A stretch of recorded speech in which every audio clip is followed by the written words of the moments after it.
म्हणजे किसलेलं आलं, सुंठ, ठेचलेली सुंठ आणि ठेचलेली वेलची.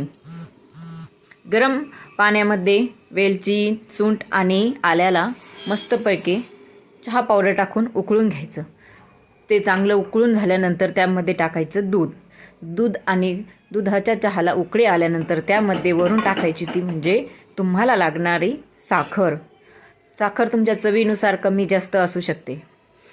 आणि त्यांना छानशी उकळी दिल्यानंतर मस्तपैकी वाफळता चहा आपल्या कपामध्ये गरमागरम गाळून घ्यायचा आणि त्याचा स्वाद आहा, मला